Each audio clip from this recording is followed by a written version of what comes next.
And Jerry Kelly will fix your furnace or install a new one the very next day. JerryKelly.com. News, traffic, and the latest from the world of sports. This is Rush Hour Sports on 104.1 FM KMOX.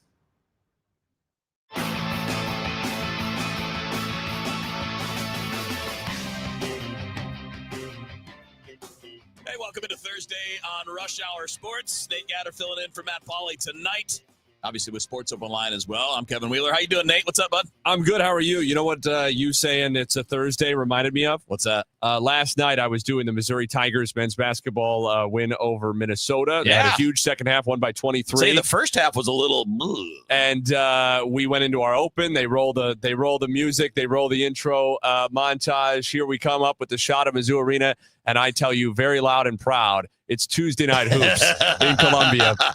It was very much not. It was Wednesday Night Hoops in Columbia. What can you do? Nate, we've all been there, man. Yeah, it is what it is. Yeah, sometimes you just say something dumb, and it's okay because we're human beings and we do dumb things. And the beautiful thing, Kevin, is when you're doing an SEC Network Plus digital stream that people have to sign into and nothing comes into it before on a linear channel, nobody's watching in the first 5 seconds anyway. Yeah, I was going to say, it's not that big of a deal. You don't have to worry about too much.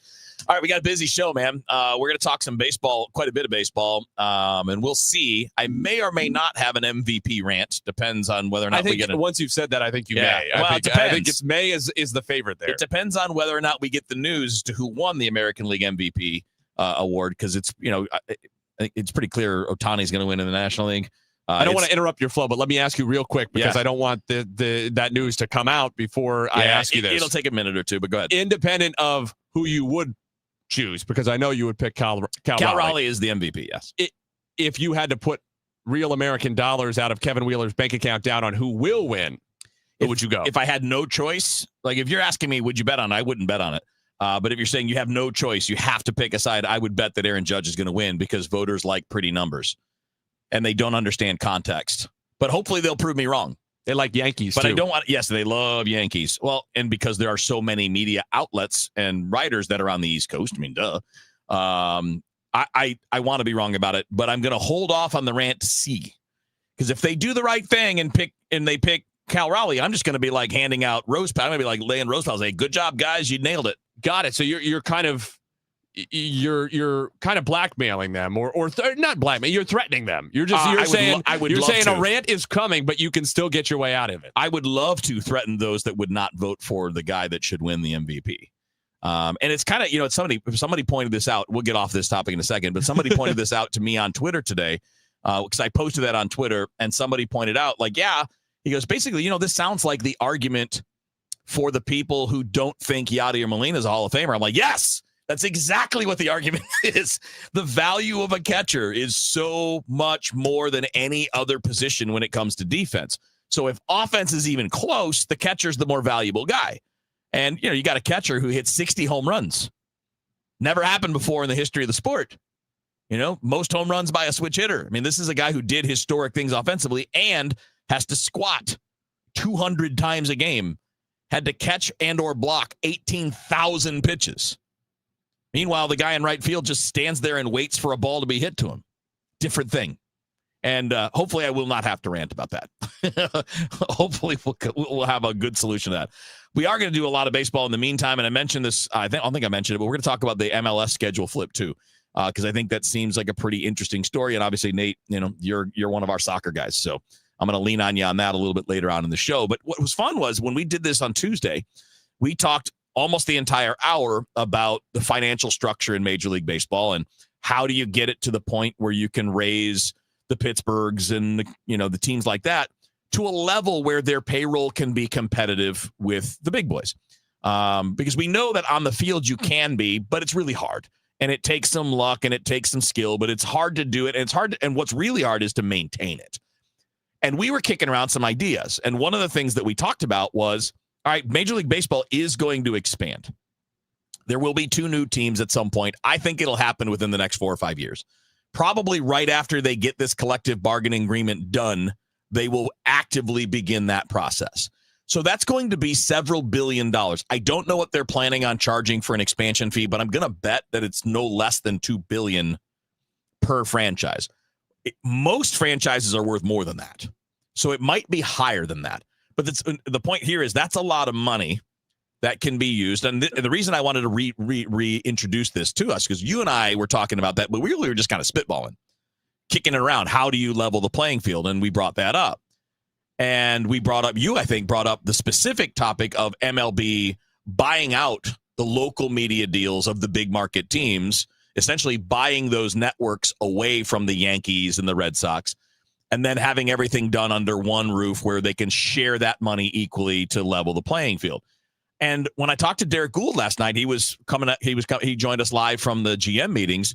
He talked about both of those things, but not like we were, which was just spitballing, but like reporting. He's talked to a lot of people who are saying these may be things that could happen, where if the big boys don't want to share more, maybe the solution is they don't get as much of the national money as the other teams, right? So they get to keep their local money, but instead of getting an equal share, maybe you get a 1/3 share of the national money, which means more money for the other guys.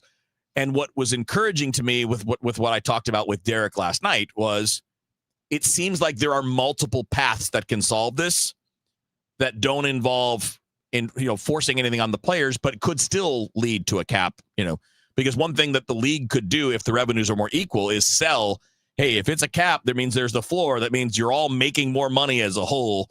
You're just not making more money at the top or whatever.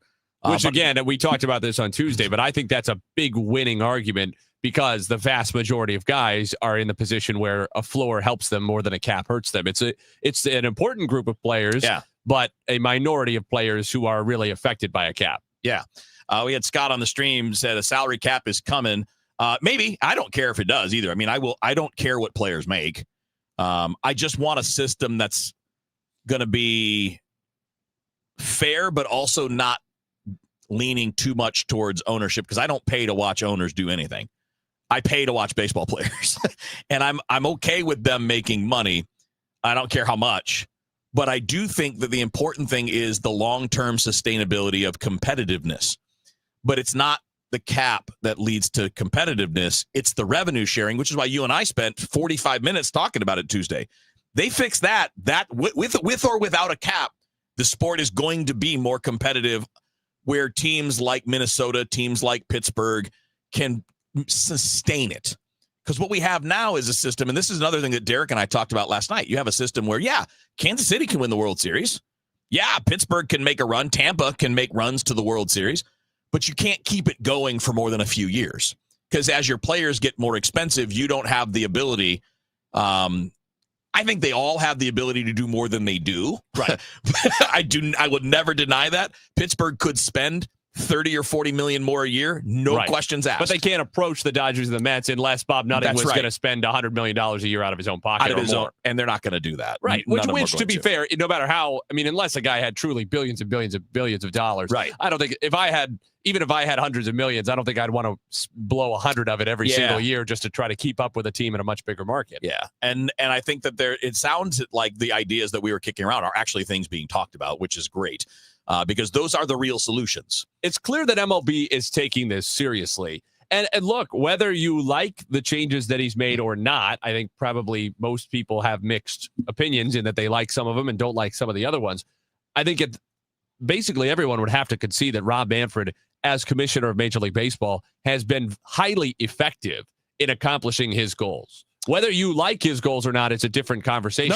But in terms of his ability to write things on a checklist and ultimately check off the box, I think when he set his mind to something, he's generally gotten it done. Yeah, the main things I don't like about him, the one would be he's too much of a labor lawyer, because that's his background, and that to me has led to too much tension with the union. It shouldn't be that way. You need to be making deals, not just basically trying to force things. But I don't mind. He is very aggressively working for ownership in a way that and very publicly in a way that I'm not sure he needs to do. That's correct. But then the guy that was before him was an owner. So, we haven't really. So maybe this is better. Right. But I think I've always liked the expanded playoffs. I've always liked, I didn't like the pitch clock before they did it. After they did it, I liked it pretty much right away.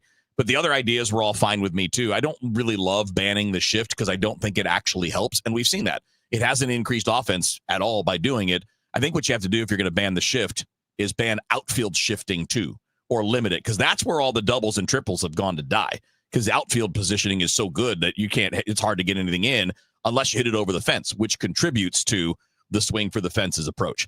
All right, we're going to specifically switch to the Cardinals coming up next. The Cardinals are definitely chasing pitching. We talked about that last night with Derek Gould, and one of their guys is very popular in trade talks. And in fact, the Cardinals, very popular according to national reports. We'll get into some of that next up here on KMOX. Get ready, Missouri. FanDuel, America's #1 sportsbook, is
to that point. Like I said, it's right just past Bermuda, but it looks like it's been cleared now. Westbound Highway 70 is slow going from Kings Highway out into that same general vicinity. It's still bogged down westbound past the airport, 270 out to the Blanchette, 79 through Highway K and A to Z in Wentzville. Westbound 64, solid jam from Boyle out through Clayton Skinker. It's slow to Big Bend. It's slow Clayton Warson to 270. Slow Spirit overpass to the Boone Bridge, 94 most of the way to Winghaven, and 364 out to Highway 70. South 270 a solid backup. South of 364 through Olive, both ways from there to Manchester is slow. The southbound side remains busy, Doherty Ferry, and then 44 all the way to Tesson Ferry. South 170 backed up from Delmar. North 170 up to Delmar is slow. Southbound's heavier there. Westbound 44 a little busy from Grand to Kings Highway. Southbound 55 Arsenal to Bates as well. Hey, St. Louis, how would you like to see if you, your family, or employees qualify for a health insurance plan that has open enrollment year-round? Call the Poly Agency. We put the sure in insurance. Call to set an appointment at 636-222-2149. I'm Roger Brand in the MichaelsFlooringOutlet.com Traffic Center. This is Rush Hour Sports on 104.1 FM KMOX.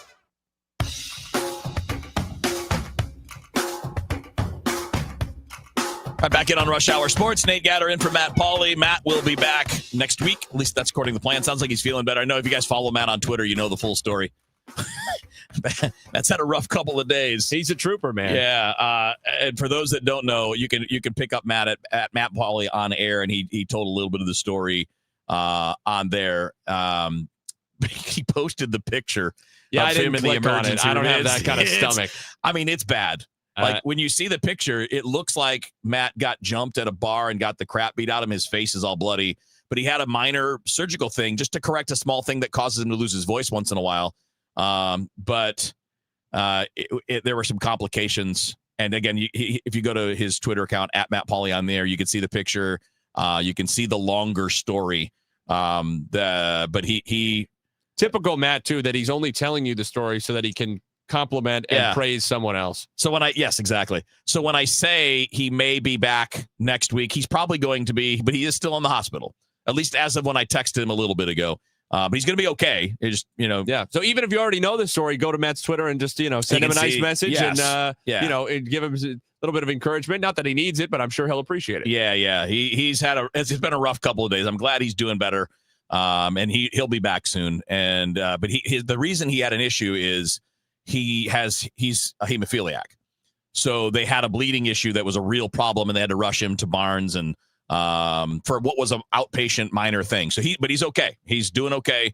And hopefully he'll be back next week. Just wanted to make sure now that he's put it out there publicly, I feel better saying it. I didn't say anything yesterday or the day before because, he hadn't put it out there yet. So glad it's out. Glad he's feeling better, but I don't know yet if he's going home, but it's supposed to be soon. Okay, real quick on the Cardinals. Talked about this with Derek Gould last night, Nate, and he wrote about it today in the Post-Dispatch, but the Cardinals are very popular in trade talks. I was listening to MLB Network Radio this morning. Mike Farron and Jim Duquette were talking about it. They had a whole segment on MLB Network Radio about how popular the Cardinals are in trade talks right now. And, they have the pieces that can help teams control, not super expensive. And the guy that everybody agrees is most in demand is Brendan Donovan because he fits every contender. I mean, Brendan Donovan, could fit. It feels like if you have a hole in your rotation, you could throw him out there and he could get you 5 innings once in a while. It'd be tough to find a team where they say, no spot for Brendan Donovan here.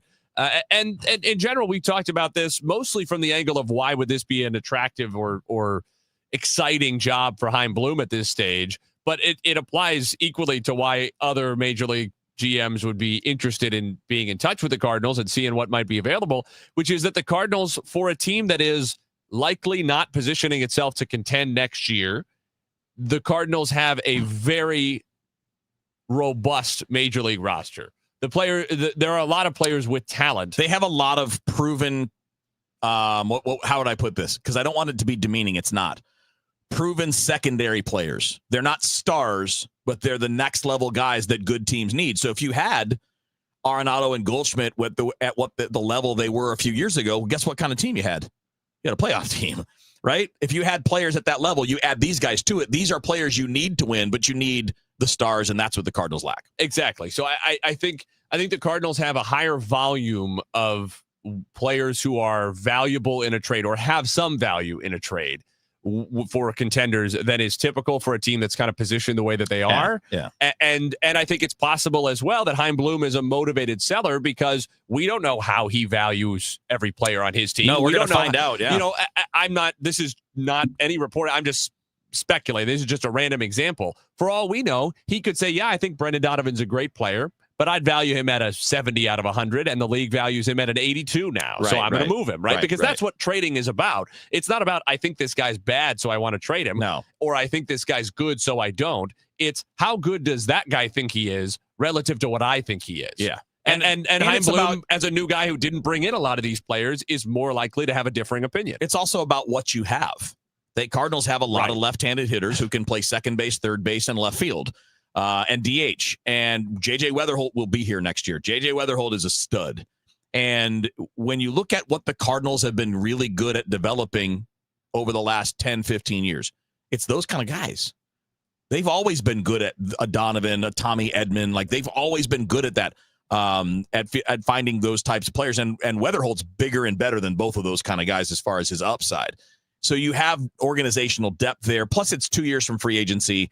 It becomes a money issue. Do you want to spend that money on him? Sure. But if you don't, you have that much more money to spend on other things that you're going to need more than that particular player. And it's not a knock on Donovan. There's a reason he's popular. It's because he's really good. But he's only 2 years left, and it's going to get expensive to the point where for I don't even want to say complimentary, for a very good. He made the All-Star team. It's not like right. Yeah, no, I think it's fair to say that Brendan Donovan. Can he be? It depends what you mean by primary player, right? Is he the best player or the second best player on a team that wins the World Series? No. Probably not. No. Can he be a fifth best player? Top 5 player on a team that wins the World Series? Probably. He can bat in the top 2 spots for almost anybody. Yes. Because he gets on base. Can he certainly be one of your 3 or 4 best hitters and on a World Series winning team? Without question. There is no doubt. So, yeah, I think it's fair to call him a primary player. Probably not the primary player. But I think certainly he could be in the top quartile of the roster on a World Series winning team. Yeah, just looking at Toronto for the year, because I think that's a better comp than the Dodgers. The Dodgers are just freaks. The Blue Jays had 1, 2, 3, 4, 5 guys that were better hitters than Donovan this year in terms of overall production. So, that's kind of the point. But he's going to fit in the middle of that, not at the top of it. And you've got more guys coming, and he's going to get you something, which is the other part of this. All right, a little bit more baseball coming up, and then we're going to talk some MLS because it was a pretty big change in the schedule flip, going from the spring to the fall. We'll talk about that with Nate a little bit later on, and a little more baseball coming up on KMOX. Overhead Door Company of St. Louis, the genuine, the original.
law firm will protect your rights. Log on at lancedrurylaw.com. Rush Hour Sports continues on 104.1 FM KMOX.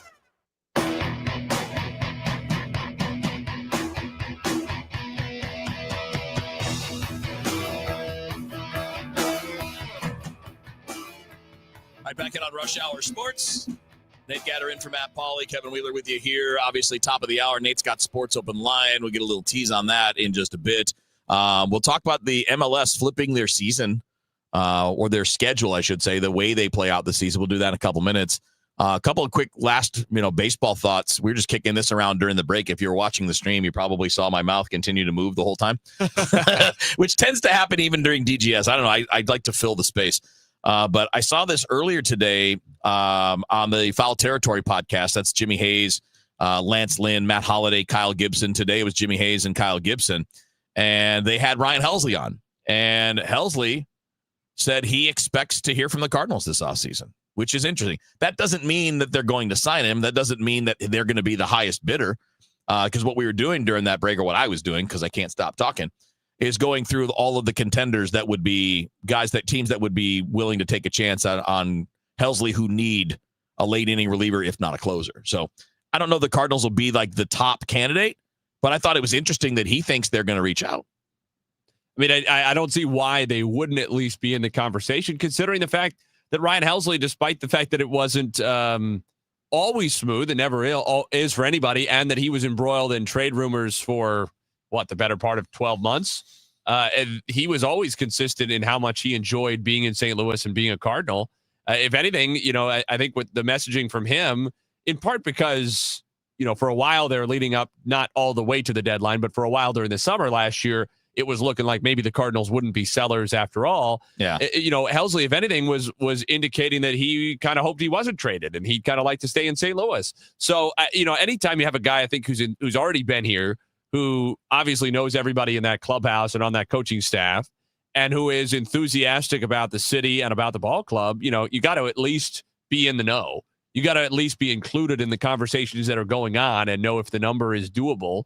And, and I think beyond that, it would indicate a measure of seriousness about this season. It would maybe be a decent chaser to the shot that might be trading. Not so much Nolan Arenado. I think Cardinals fans understand that time's probably coming. That, But if there's a Sonny Gray trade, or if there's a Brendan Donovan trade, maybe Ryan Helsley helps a little bit to make up for that. Although, on the other hand, Wheels, maybe let me put it to you this way. If the Cardinals do trade Gray and trade Donovan, and obviously we expect them to trade Arenado, and now you're looking at a team that's kind of an offseason seller, not just kind of, they would be an offseason seller in that scenario. Does bringing in Helsley on a one-year deal really do anything for you? I mean, what's gives you the another point? Trade piece in July, I guess, and you're just paying so for that. You're buying for a potential trade return, right? And if he's good, Ryan Helsley, that return could be way better than it was last year. And last year, you got a guy in Jesus Baez who's one of your top 10 prospects according to a lot of the rankings group. So. Though, are the Cardinals in the business with the way they've managed payroll over the last couple of years? Are they in the business of paying probably $15 million or more for a prospect? Question. Yeah, that's the question. But you're also getting some stability. Yeah. You're looking at cutting a payroll in a lot of other places if you're going to be trading, a Sonny Gray, that's things true. along the and spend the money somewhere. And even Donovan doesn't make a lot, but you'll be saving money because he makes a lot more than the guys that'll replace him. All right, we'll pick back up in just a second. Let's get a check of traffic and see how things are looking on the roadways with Captain Roger Brand. Traffic from the MichaelsFlooringOutlet.com Traffic Center. Well, there's still slow traffic, Kevin. Westbound 70 from Riverview out through Jennings Station's busy. It's still bogged down both ways between 270 and Earth City. After that, A to Z is the busiest stretch on that run. Eastbound 70, Hanley into Lucas Hunt's a little slow from an earlier incident. Northbound 170 from 70 up to Airport Road slow. South 170 still bunched up in pockets from Olive to 64. Westbound 64, Kings Highway out to McCausland's on the brakes. It's slow midway between McKnight and Lindbergh out to 270. Bogged down across the Boone Bridge, 94 midway to Winghaven, and then stop-and-go pockets from 364 out to 70. 270 both ways between Olive and Manchester, busy. Southbound backs up briefly at Olive as it remains slow right past 44 for a short stretch. Southbound 55, Arsenal through Bates, a little heavy. Southbound Telegraph, 255 down through Forders, heavy. And eastbound 44 from the Poplar out to the Musial Veterans Bridge. They had a crash there with lane blockage. I'm Roger Brand in the MichaelsFlooringOutlet.com Traffic Center. This report is sponsored by Metro Transit. Looks like autumn has arrived, and all fall long, a Metro Transit Day Pass is still just $5, which makes you just one click away from your one-day mental health fall getaway. Plan your trip at metrostlouis.org. All right, back in on Rush Hour Sports. Continuing on the baseball side, we'll switch over to MLS here in just a couple of minutes. But also thought it was interesting that we're getting a little bit more, like last night, Nate, when we talked to Derek Gould, a little bit more clarity on the kinds of pitchers the Cardinals are going to be looking at. Like, I mean, I think, with him saying he expects to hear from the team, whether it's at that level or not, it's very clear the Cardinals are going to sign some kind of reliever. They signed Maton last year. And that's kind of my thing is what we've heard from Chaim Bloom has been more about that kind of guy and less about a 10, 12, $14 million closer. And I will say this, you asked a good question that I didn't take it in this direction. I'm going to take it in this direction. When you asked, what's the benefit, right? What are you getting if you're not going to be a contender and you got the trade opportunity? But here's a little bit of the downside. If you're doing that, you're not giving Riley O'Brien, Matt Swanson, those guys the chance to see if they can be a closer on the cheap for the coming years. Right, because you're definitely not going to pay $50 million or whatever it would cost, maybe more than that, to get Ryan Helsley for just 1 year and not put him in the ninth inning, right? That makes no sense. You got to close him if you're going to bring him in. Because you're paying for it, and because putting him anywhere but the ninth inning is not going to increase his trade value for the ultimate move of the deadline. Correct. So, no, I think that makes sense, too. Yeah, to me, I think I've been consistent with this. I think a lot of, and this is hardly a unique opinion to me, I just want to feel confident that there's a direction. I don't particularly care what the direction is. Yeah. If Chaim Bloom looked around and said, you know what, we're not getting fair offers on our guys, and there are some dudes floating around in free agency or in the trade market who are undervalued, and ownership is empowering me to go get them, and I think I can turn this into a 90-win team that gets the Central next year, and then you're in the playoffs and who knows, and he wanted to go for it, I could get on board with that. I mean, would it be my first choice? Is it what I would do if I were him? Maybe not, but it's impossible to know because he has eons more information than I have, right? So at a certain point, you have to trust the guy who's got all the information in front of him and a lot of expertise. On the other hand, if he says, I think it's in the best interest of the ball club over the long term in getting back to World Series contenders and not just a team knocking around hoping for a wild card, to move Sonny Gray and maybe move Brendan Donovan and, of course, move Nolan Arenado, I'm fine with that, too. Yeah. I just don't really want to split the difference. If you're going to split the difference, you got to do it surgically. Right, it's got to be very precise, and you have to win pretty much every move by some margin in order to get something out of that. What you don't want to do is move a bunch of pieces around on the chessboard, cut like 10 to 20 million in payroll, and win 82 games. Yeah, I don't care if you win 82, but as long as it's with young guys or people that are going to be right. By moving the pieces around, I kind of I know what you mean. Just rearranging deck chairs on the Titanic kind of thing. Yeah, exactly right. Question here from Nick, and this will wrap up our baseball portion of this Rush Hour Sports. Nick says he's back. Hey, welcome back. Nick's a regular. Nick in Salt Lake City said, wanted your thoughts on something. He said, I listened to Cardinals territory. We just referred to that. That's Jimmy Hayes, Lance Lynn, Kyle Gibson, Matt Holliday, and again, different combinations of them on any given day. And he said that Lynn and Gibson said they think Palante should be in the rotation next season. What are your thoughts? I'll just leave that up there on the screen for a second. I love those guys. That's a fun podcast, man. I really enjoy. I think Lance Lynn does a really good job on that, and he does a great job when he fills in on MLB Network Radio. All this prelude, I wonder where you're going. I'm a fan of those guys, and I trust their judgment on a player. I don't agree that it should be. You get what I'm saying there? Like, if it ends up that he goes to spring training and earns it, I'm cool with that. But last year was bad. It was really bad. And if he's not, I don't believe anybody on the rotation or anybody there should be on scholarship outside of a younger player. And he's relatively young. But what we saw last year, look, when you cannot command anything and you don't get swings and misses, it's hard for me to say I want to commit something to you. I'm open to it. So I guess that's a minor disagreement. It's not a big disagreement. I wouldn't, there was some talk. I think Matt's even brought it up. He thinks maybe a non-tender could be possible for Palante. I don't think so, because I know they're looking for covering innings. They want to at least have options to make sure that they don't have to overwork young guys who may or may not be ready. Last year they thought some guys would be ready and they got hurt, right? Quinn Matthews was a guy we thought might show up in 2025, but he got hurt and that kind of messed up the season. So Palante gives you some coverage, gives you some insurance. So I don't want to get rid of him. But I also wouldn't say he's in my rotation next year. I would say he's got to come into spring training and be one of the 5 best guys and earn it.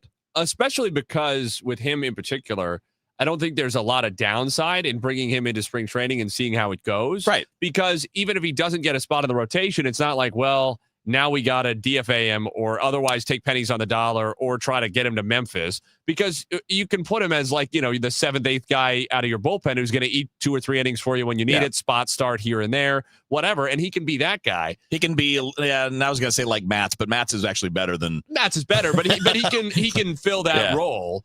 And what I'll say additionally is I still think there are things to like about him. And although last year was not good, the year before was pretty solid, especially given his age and his cost. Yeah, and for so half the year. If you even split the difference, if you get a guy who's pitching to like a 4.3, right? I don't think there's anything wrong with a relatively inexpensive 27-year-old pitching to a 4.3 in your number 4 or 5 spot in your rotation. The problem is the Cardinals have too many guys who are pitching to that 4 to 4.5. That's been the issue for a while now. But Palante in a vacuum, I guess what I'm saying is I don't think it's fair to condemn him to be the 2025 Palante forever if we're not going to account for also the moments in 2024 when he was really good for stretches of the year. Yeah, he just has to command his fastball. He throws it down the middle too much. And it's kind of like the Helsley thing, except he doesn't have the wipeout slider to get him out of trouble. So again, it's not, he's 27. It's not about closing the book and saying goodbye. It's more of, hey, you're coming off a pretty terrible year. And your biggest issue is commanding your pitches. If you can't command your pitches, it's going to be hard. So it's just more about the guarantee versus the concept. I'm fine if he's back, if he comes in and pitches well and he beats out the other guys. We got to take a quick one other thing on that. Whether it's Palante or any other player, I want every fan who says I've had enough of X Cardinal, they should have to tattoo that somewhere on their body, and they can't take it back if the guy goes somewhere else and is great. And they say, "Oh, can you believe we got rid of that guy?" I can't believe it. Yeah, there's a little. Well, some of those were involuntary departures. There's a lot different between the guys that you want to leave versus the guys that get traded away. All right, real quick, we're going to go over the changes in the MLS with Nate coming up next here on KMOX. At Bank of America, we're proud that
Investment advisor. Neither the firm nor its agents or representatives may give tax or legal advice. Individuals should consult with a qualified professional for guidance before making any purchasing decisions. This is Rush Hour Sports on 104.1 FM KMOX.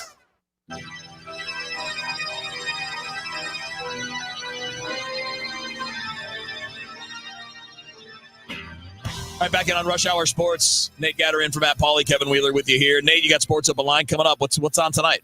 We're going to do some Mizzou basketball. Drew King from Power Mizzou. SLU men's soccer in the A10 championship game on Sunday. Kevin Kalish, head coach of the Billikens, will be with us. Blair Kirchhoff covers the Chiefs, Kansas City Star, talking about that. We'll do some more Cardinals offseason storylines with our trusty producer, Kyle Sixta. Nice. And I'm going to talk a little bit as well about a story that was really bigger in the news last week, which is the Michigan-USC standoff with the Big Ten over potential multi-billion-dollar private equity investment. I think that's an interesting story. I hate that idea. I think it's a very interesting story, mainly in how silly it is to think that private equity is interested in spending billions of dollars on a Big Ten that doesn't include Michigan and Southern Cal. Yeah, it'd be fascinating. All right, so we don't have that much time. So quick snapshot. I'm sure you'll get to this a little bit tonight too. What do you make as the resident soccer guy of the MLS flipping the schedule? So they're going to be going summer to spring. And I think it makes sense. What they're doing is just lining up with the rest of the sport across the world, right? I think it comes with obvious downsides. The most plain one is the number of northern markets they have that will now be playing in really rough weather, and how that's going to make it difficult to get people out.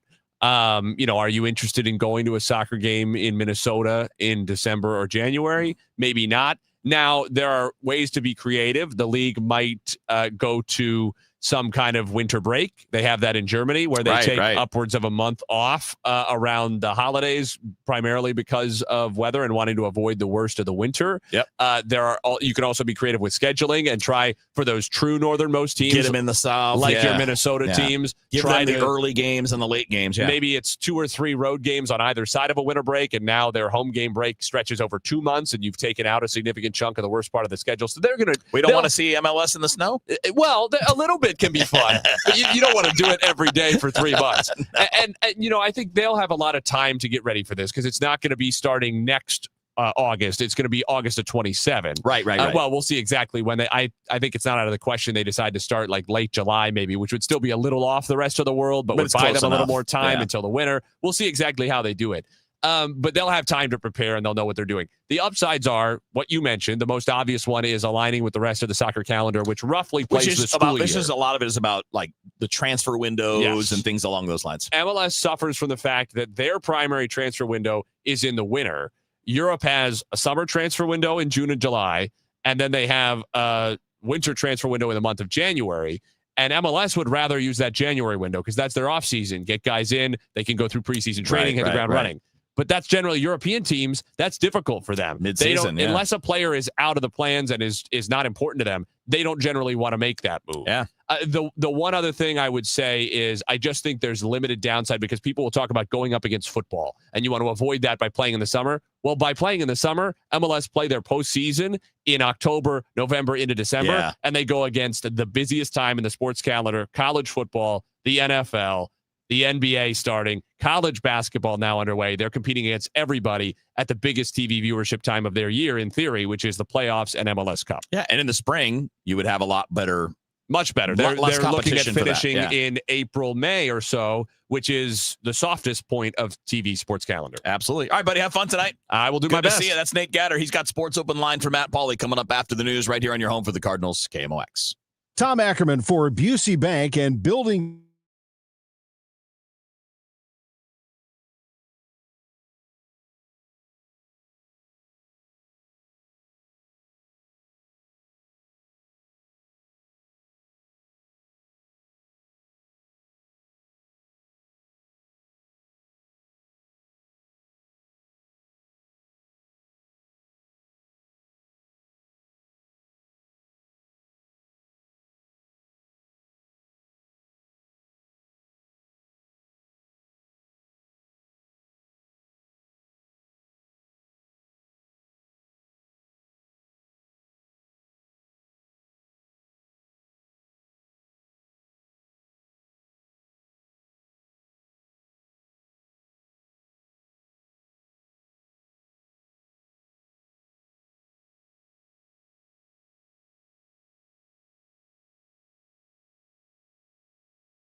I'm meteorologist Dave Murray on 104.1 FM, KMOX. 60 degrees in St. Peter's, 61 in Florissant, and downtown of the Arch at 61. I'm Maria Aquino, KMOX News.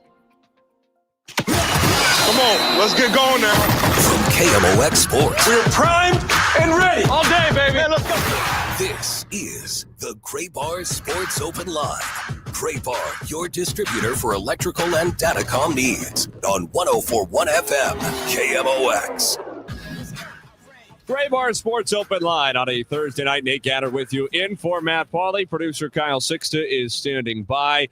We're going to keep the phone line open all evening, I suppose, except when we have guests. But even then, you could call in and we'll get to you when we get to you. 314-436-7900. 314-436-7900. Do you have Cardinals thoughts during these GM meetings, kind of the warm-up for baseball's winter meetings and the buzz that is around the Cardinals as a trade team?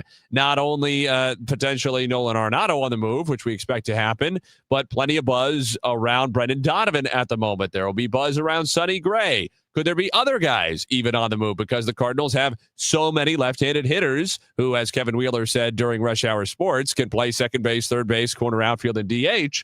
Cardinals have a lot of redundancies on this roster. Do you have thoughts on that? Who should be on the move? Who should be protected? Maybe that's the more interesting thing. Is there anybody who's untouchable?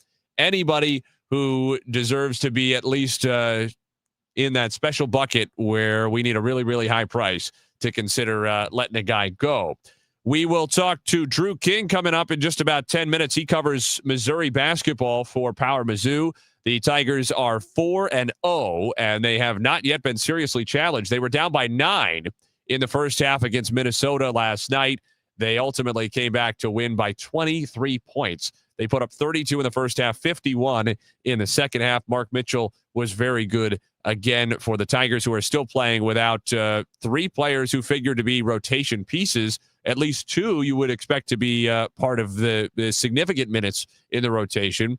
Honor Boateng, Trent Burns, and Trent Pierce all still out with lower body injuries. Boateng appears to be the closest to returning. We'll talk to Drew King about where Missouri is. It's going to be a while until Mizzou plays another big-ticket opponent. Not that Minnesota, with a first-year head coach and 13 new players and a Ken Pom rating outside the top 60, is especially big-ticket. But for November, we'll take what we can get. We'll have matchups for Missouri against Notre Dame on the road in December, which, by the way, they're going to go about a month without playing a road game. They opened on the road in D.C. against Howard, and it goes from November 3rd to December 2nd without Missouri playing a game on the road. Notre Dame, December the 2nd, and then later on that month, Kansas and Illinois, the typical non-conference marquee opponents for Mizzou. So a pretty strong non-conference schedule in total, but it's December, not November, doing the heavy lifting for Dennis Gates. So a string of home games coming up over the next few weeks that figure to be, you hesitate to say easy wins, but certainly games that Missouri expects to win, where winning is just kind of keeping the status quo and losing could be problematic.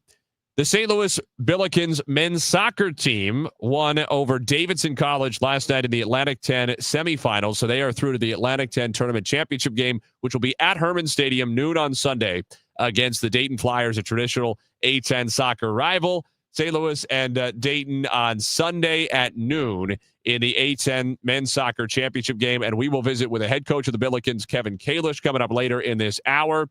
Next hour, we'll hear from Blair Kirchhoff, who covers the Kansas City Chiefs for the Kansas City Star, and Frank Cusimano of KSDK Sports. Hit on a few other things as well. I want to talk a little bit about Michigan and USC and the Big Ten's private equity. Will they, won't they dance? It seems like the answer is will they, but for Michigan and USC. And we'll talk a little bit about what that power dynamic really is and how the way it's being reported doesn't totally capture what I think is ultimately the calculus in that situation and who exactly has the leverage and why.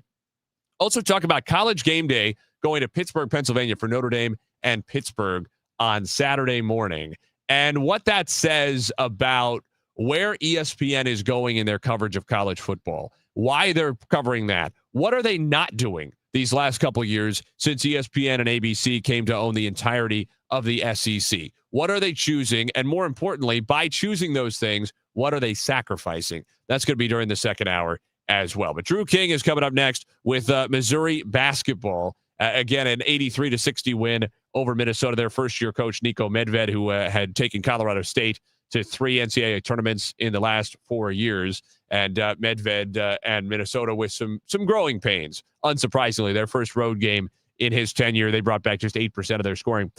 You know what's crazy? Missouri brought back 43% of its scoring from last year, which doesn't sound like a lot. That's the most returning scoring of any team in the SEC. 43%. That's the world that we live in now.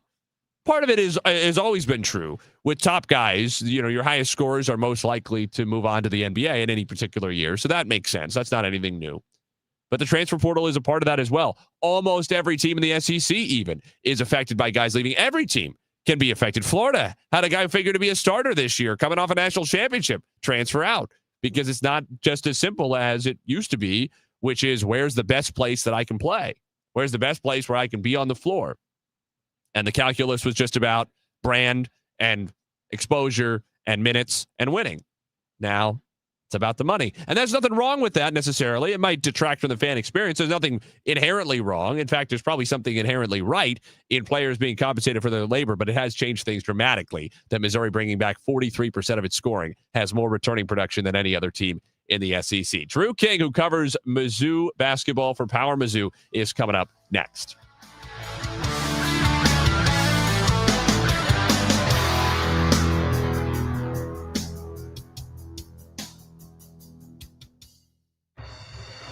Purina presents a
11 noon and 1 p.m. Visit online at slpl.org to learn more. St. Louis Public Library. Hi, I'm Ryan Recker. You may remember me from such shows as that one after the Cardinals game, also known as Overnight America. 100 years is a great accomplishment with a lot of fantastic moments. Congrats, and here's to the memories.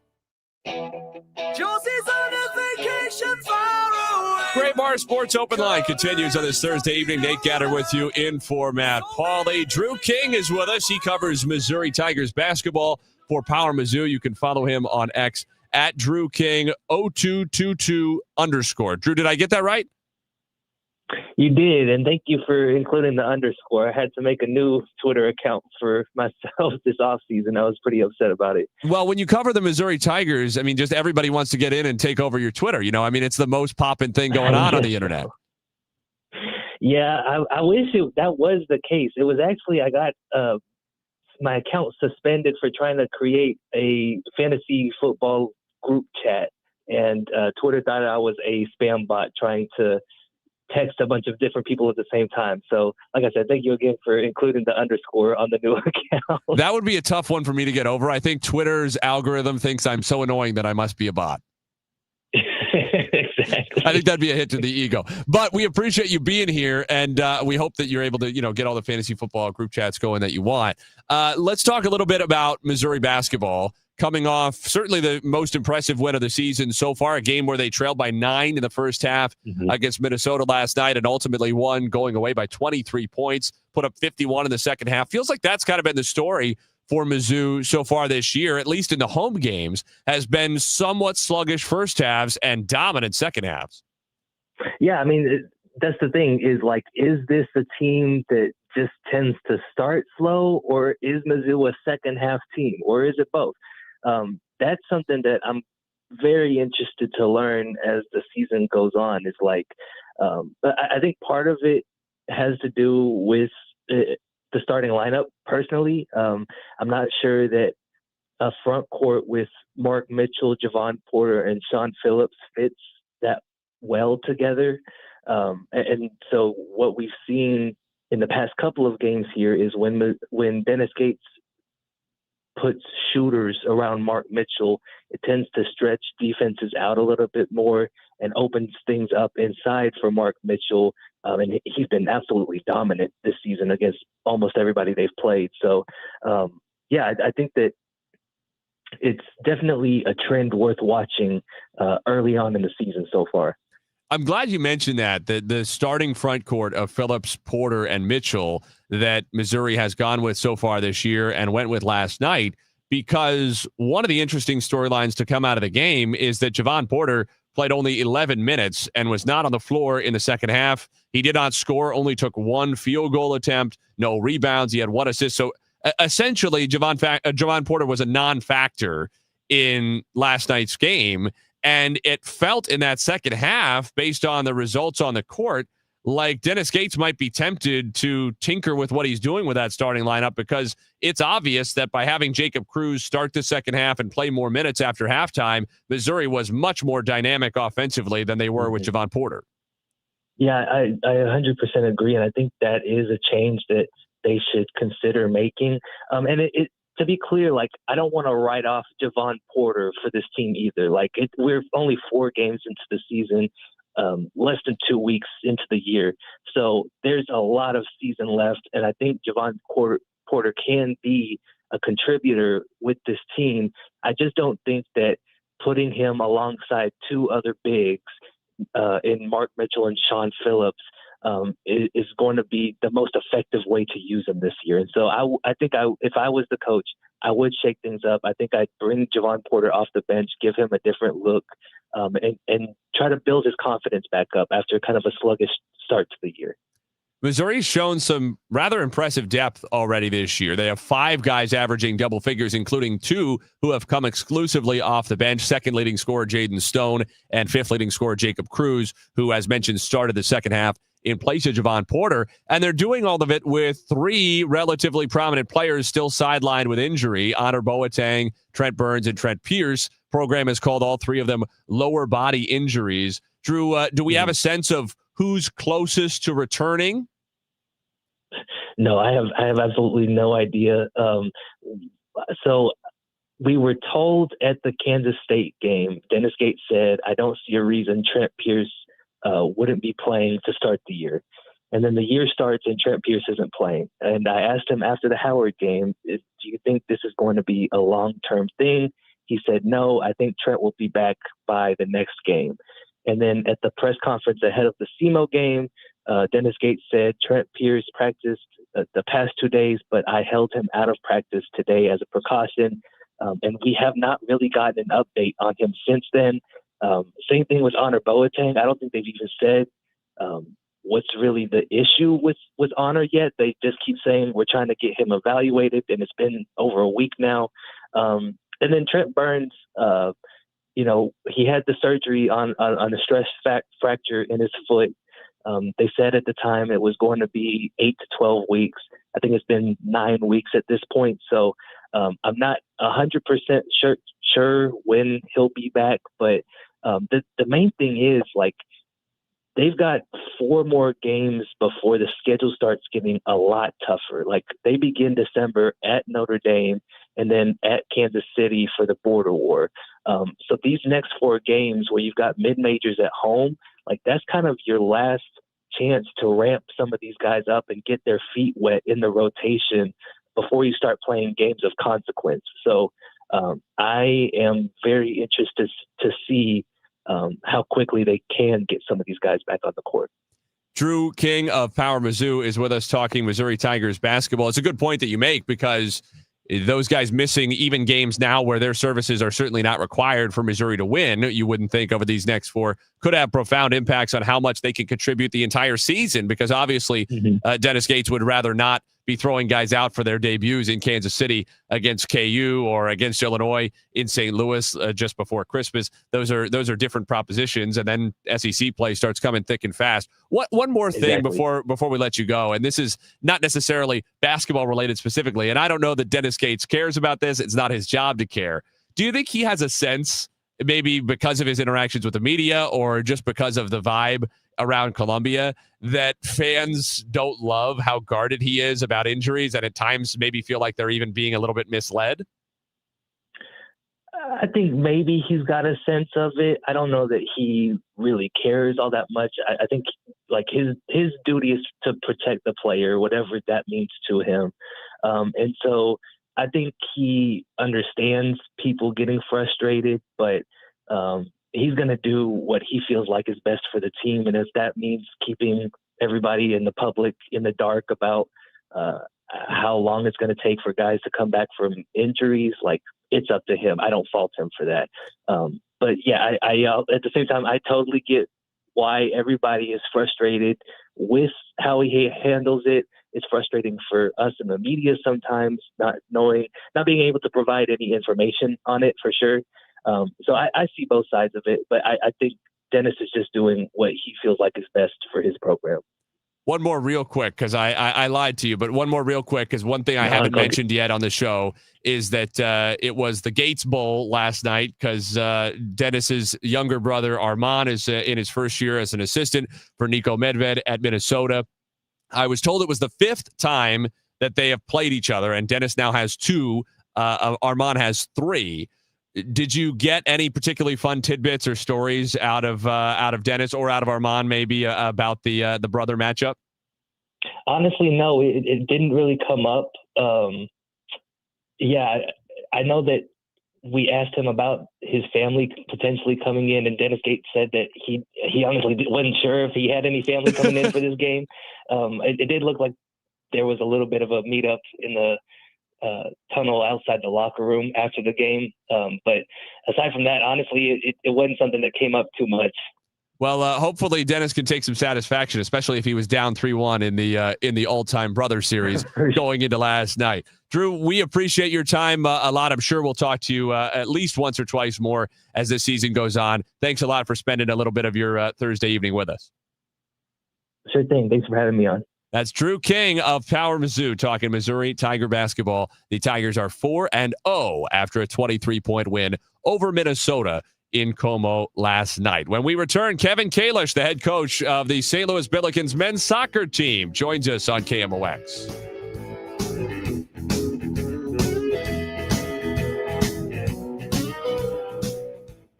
Hi, it's Debbie Monterey. When I endorse a product or service on the radio, I take it very seriously.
Our Sports Open Line continues on this Thursday evening. Nate Gatter back with you in for Matt Pauley, and we are joined now by Kevin Kalish, the head coach of the St. Louis Billikens men's soccer team, who will play Dayton on Sunday at noon at Herman Stadium in Midtown St. Louis for the A10 title. Coach, how you doing?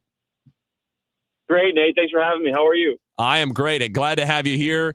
Win over Davidson last night, 1-0. You guys have played a lot of low-scoring games, and this was a scrappy one. A half dozen yellow cards, a Davidson red toward the end, and pulled out a 1-0 win on a penalty in the first half. Feels like a scrappy result to feel good about. Yeah, it was. It was a typical postseason game this time of year. Two teams that were two quality teams. Davidson, just a difficult opponent to play against, and glad to see our guys, just figure out a way to win the game and move on.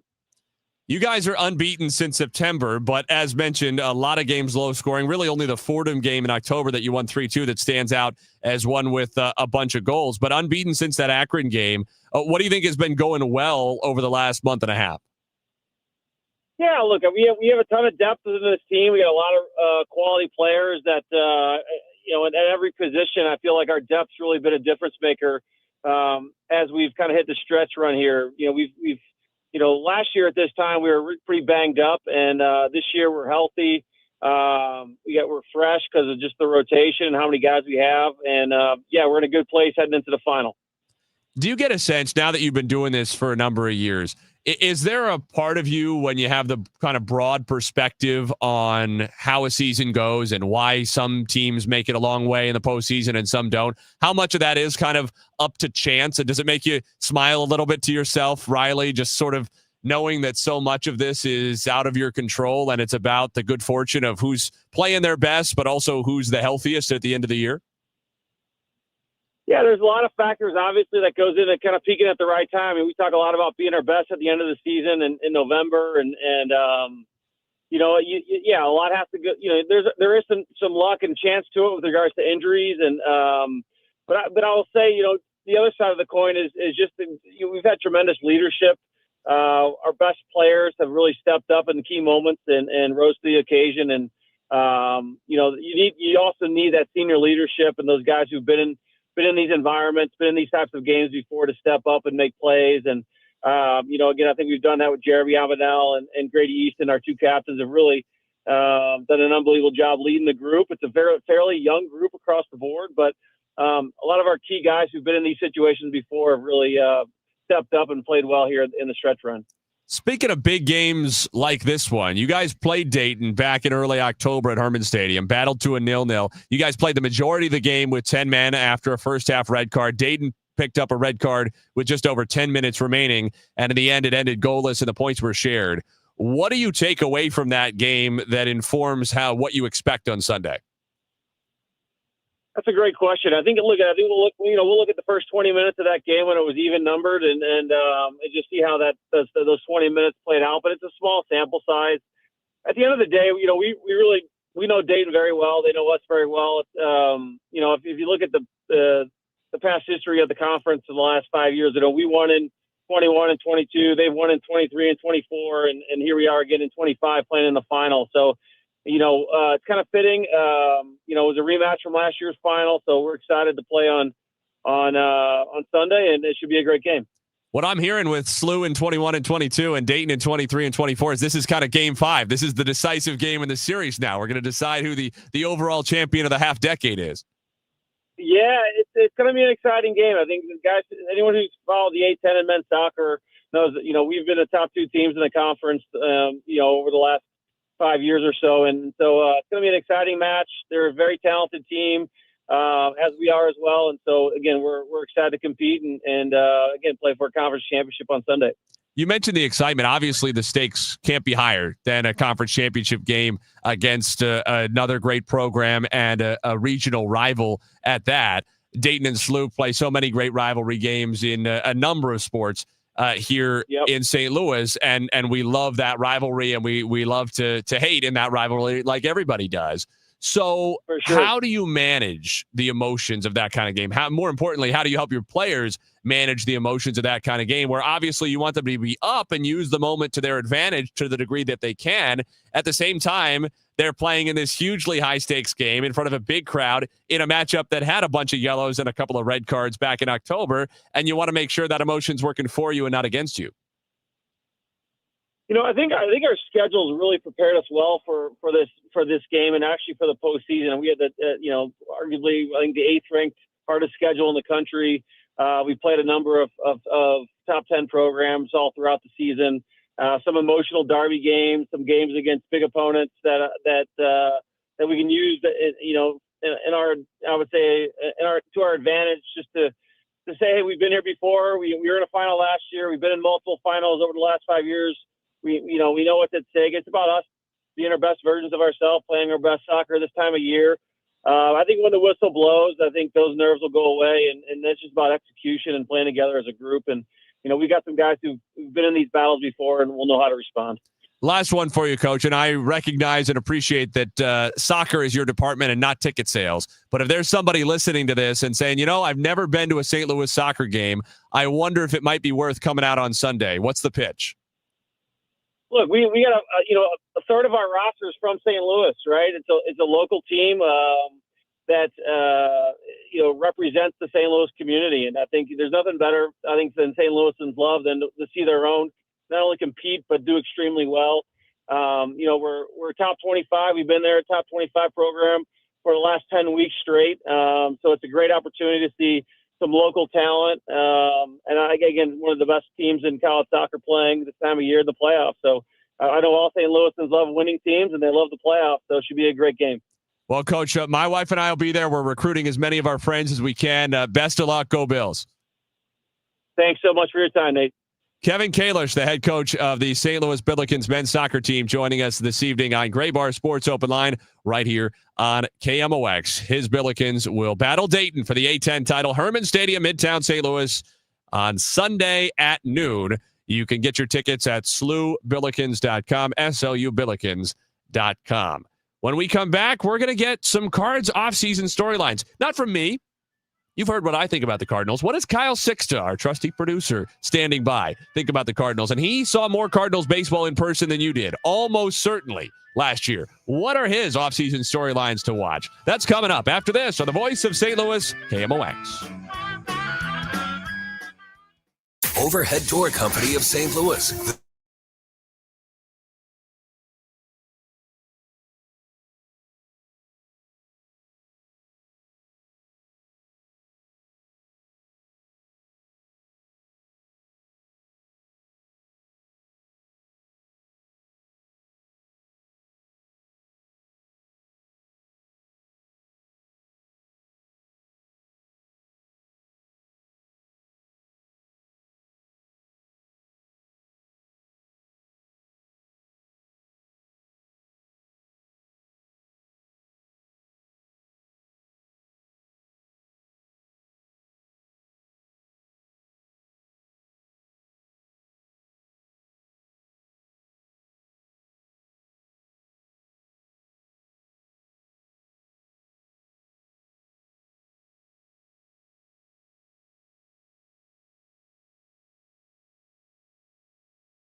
piece of 2026. Learn more at cardinals.com/tickets. Hi, this is Congresswoman Ann Wagner, representing Missouri's 2nd Congressional District.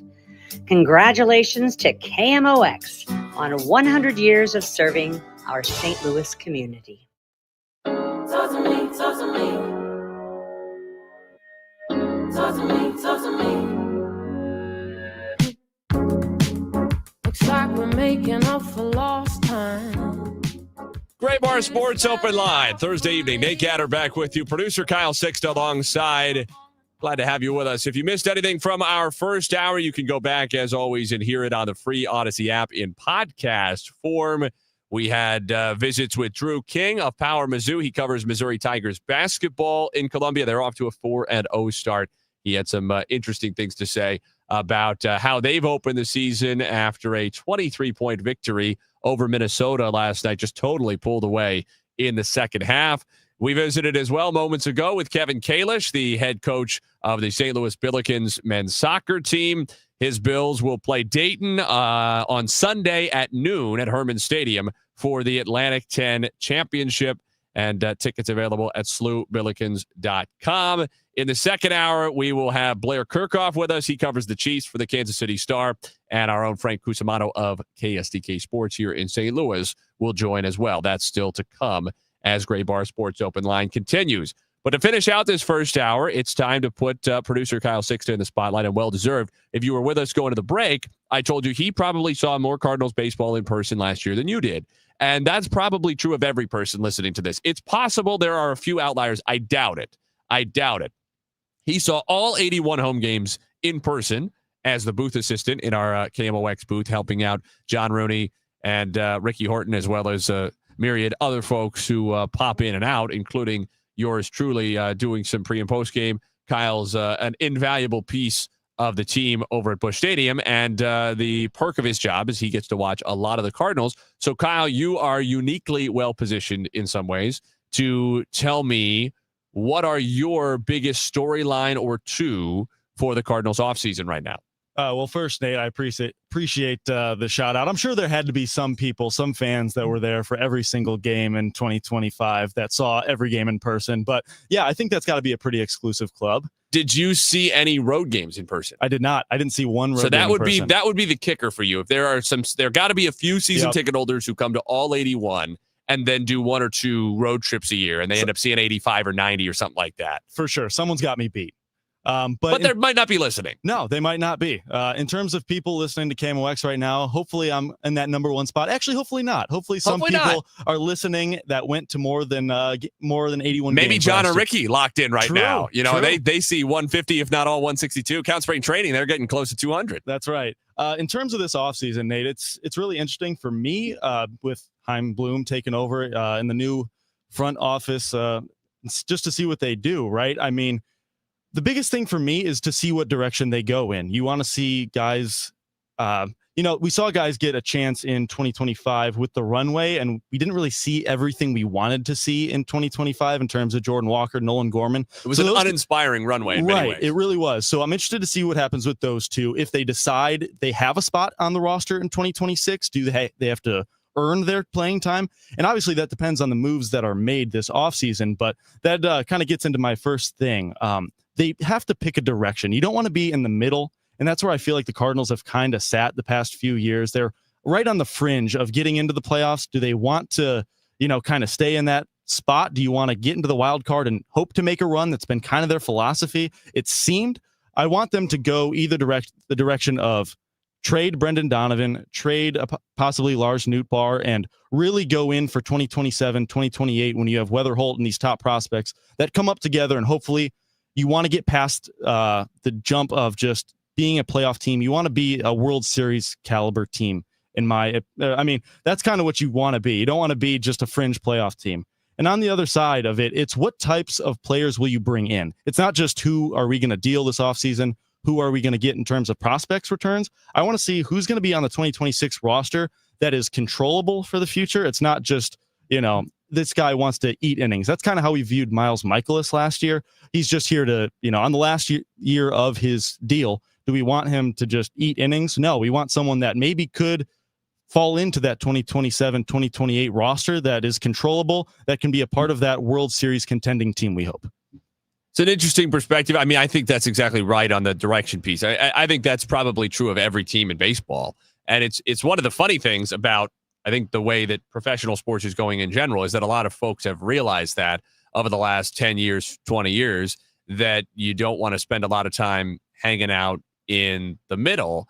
And so in some ways you have teams racing each other to both ends. Right. I mean, less so in baseball, especially now with the draft lottery, like the combination of the draft not being quite as exact a science in baseball as it even is in other sports, and certainly more of a delayed gratification than it is in other sports. Now with the lottery on top of that, there's not really a strong tanking incentive in baseball, not as much as there can be like in the NFL, where I think there are times where the tanking incentive is overwhelming, or in the NBA. I mean, that's going to be an interesting fringe piece of Chauncey Billups' prosecution. Is it's kind of thrown in there unrelated to any of his gambling activities or any of the criminal activities, but the federal government, the United States federal government, federal prosecutors alleged on paper in public court filings that Chauncey Billups told people he knew and he was close to and who bet on games that the Trailblazers were, in certain instances, going to actively try to lose games because they were tanking. And that's something that we all know,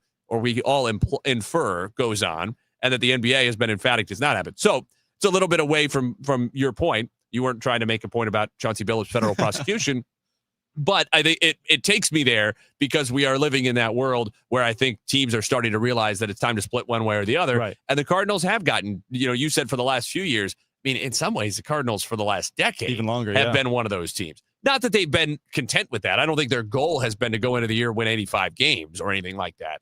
But I have no interest in being a team that wins in the 80s. No. I, in some ways, I'd rather they win, rather they win 70 than win 85. Now, there's something to be said for the fact that when you have an 85 win team, at least going to the ballpark night in and night out is a little more enjoyable. And, especially for somebody like yourself who sees 81 out of 81 at home, that is a needle mover. But generally speaking, the goal of a professional baseball franchise is to win the World Series. And that's pretty much it. They don't hang banners for this team had the best winning percentage of the 2010s, right? Or this team had the fewest 90 loss seasons or the fewest losing seasons in the 2020s. Nobody puts up the banner for that. Maybe they should. Maybe we should reward. Maybe there should be some fringe benefit to being consistently good, even if never great. But there really isn't, other than you're in the playoffs and you get to spin the roulette wheel that is playoff baseball. But frankly, now the playoffs are getting longer and longer to the point that I think it's less of a roulette wheel than it's been before, especially if you have really good starting. I think it's about starting pitching still. Postseason baseball still changes a little bit in that because you can shorten the rotation to 4, in some cases, maybe even to 3, it does change the calculus, and starting pitchers are now even more valuable than they are during the regular season. Certainly, the value of top-end starting pitchers relative to depth in the rotation changes. I think that normally there's value to both. In the postseason, the top end far outweighs any depth. Having a really comparatively strong number 4 and 5 starter is not worth very much. So postseason baseball is still different, but I think there's less randomness in it now. And that's just, it's only going to increase because the playoffs are just going to get longer and longer, right? They're only looking for more TV they can sell of the postseason. So how long until we're in a situation where we're going to best of 5s in those initial wild card series and we're letting half the league in the playoff? It's silly. Anyway, gets away from the point, which is that it is direction choosing time. And the direction they choose this offseason in some ways might set the tone for the direction for the next few years, the early tenor, the early mantras of the Chaim Bloom era, because we really don't know what's going to be the identity of the Chaim Bloom era. We don't know yet. Yeah, totally. One thing I did want to get in before the end of this first hour real quick is one reason to get a bit of hope for what type of player Chaim Bloom looks at. It's his first draft class that he worked in collaboratively with Mo Zaylock, where they shot for those high upside guys. You saw Liam Doyle. You saw Tanner Franklin. You saw Ryan Mitchell, who are all going to be top prospects. So you can see the type of player and the type of mold that Bloom looks for. And I think that's pretty exciting. It's a good point. It's a good point because I think a lot of Cardinals fans were also excited about the direction of the draft, and presumably that's going to be the direction of the early Bloom years. Second hour is still to come on KMOX.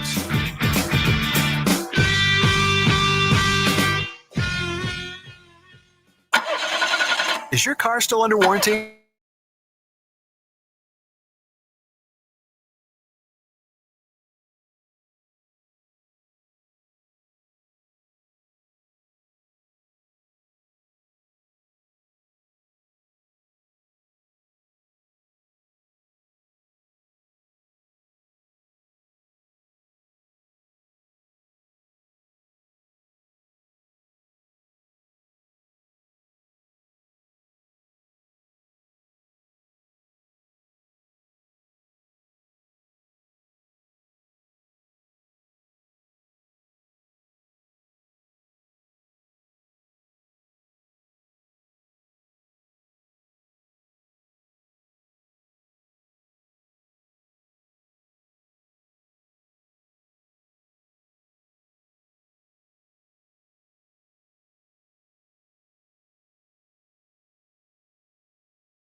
for the low. Friday, partly to mostly sunny. Let's bring it up to 75, almost 10 degrees warmer Friday afternoon. Friday night, partly cloudy, 60. Saturday, mostly sunny, 78. Sunday, partly sunny. It is cooler on Sunday, maybe a spot shower, but think Sunday is mainly dry, 60 for the high on Sunday. From the Saliga Heating and Cooling Weather Center, I'm meteorologist Dave Murray on 104.1 FM. KMOX. 54 degrees right now in St. Peter's. It's 59 in Florissant, and downtown of the Arch, we have 59 degrees. I'm Maria Aquina, KMOX News. Welcome back to the Gray Bar Sports Open Line. Once again, Matt Pauley on KMOX. Nate Gatter in for Matt Pauley this evening. Kyle Sixta is producing. We're into the second hour of Gray Bar Sports Open Line tonight. Blair Kirchhoff, who covers the Chiefs for the Kansas City Star, will be joining us in about 15 minutes. Frank Cusimano of KSDK to follow after that. I want to touch on a story that's been big around college sports over the last week or two. Really, it's been brewing for longer than that. But this particular angle on the story has heated up in recent weeks, and that is the potential investment of a couple of billions of dollars from private equity into the Big Ten Conference, which in theory is because the Big Ten Conference, one of two conferences in college sports, in particular in college football, because ultimately that's really what this is all about, is college football, who have more money than anybody else, apparently not having enough money and needing to take a buy now, pay later deal from private equity in order to, I don't know, keep themselves competitive or whatever they're telling themselves in order to talk their way into this being anything but a bad idea. Well, 16 of the 18 schools reportedly are interested. 2 are not. That's Michigan and USC. And the way the reporting has been positioned, and I think there's been some pushback on this in recent days, so it's not as bad now. But when it was first coming out, the way this reporting was worded was, well, Michigan and USC are going to have to decide if they want to be part of the Big Ten's deal. And if they're not, then the Big Ten quite possibly could go ahead with 16 out of the 18. There is absolutely zero chance that private equity investment at anything approaching the level proposed is on the table if Michigan and USC are not part of it. If Michigan and USC leave the Big Ten, it hurts the Big Ten a lot more than it hurts them. That's just the reality of the situation. There are, 10 schools who are on that list, 15, where they're big enough to be bigger than a conference. We talk about Notre Dame in that category a lot because they're the only one actively flexing that muscle with their independent NBC TV deal and remaining independent in football with just the ACC affiliation for scheduling purposes. And so Notre Dame kind of flies that flag alone in some ways.